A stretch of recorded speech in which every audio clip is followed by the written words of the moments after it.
அனைவருக்கும் வணக்கம். நம்ம பார்க்குறது கிழங்கு சாகுபடி பண்ணுறதா பார்க்க போகிறோம். இவங்க பாருங்கள், சிமெண்ட் சாக்கில் அழகாக மணலை ரொப்பி வச்சுக்கிறாங்க. மணல் படுவ மண்ணை சேர்ந்து நல்லா ரொப்பி வச்சுக்கிட்டு அதில் சின்ன சின்ன ஓட்டையை போட்டு அந்த கிழங்கு செடியை ஒன்று ஒன்று நடுறாங்க. அதில் வேர் விட்டு தண்ணி ஊற்றுனா ஈரப்பசம் எப்பொழுது படுவ மண்ணில் இருக்கிற வாசி அது கிழங்கு அப்படியே சின்ன கொடியாக ஓடி கிழங்கு உள்ளே வச்சுட்டு பாருங்கள், பிரித்து காமிப்பாங்க. இது ஃபாரின் வீடியோ தாங்க.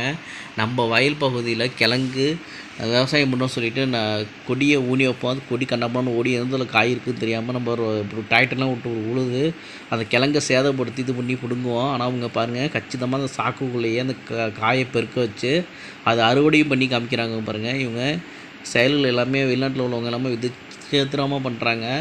நம்ம தான் அந்த கிழங்கு சாகுபடி உருளைக்கிழங்கு சாகுபடிலாம் தெரியாமல் அந்த கொடியை நல்லா ஓட விட்டு அந்த கொடிக்கு எப்படி மண் போடணும் உரம் போடணும் கூட தெரியாமல் நம்ம அதை சாகுபடி பண்ணி அதில் சேதடைஞ்சிட்ருக்கோம். இவங்க மாதிரி பண்ணால் நம்மளும் அதிக லாபம் அடையலாம். இந்த வீடியோ பிடிச்சா லைக் பண்ணுங்கள், ஷேர் பண்ணுங்கள், கமெண்ட் பண்ணுங்கள்.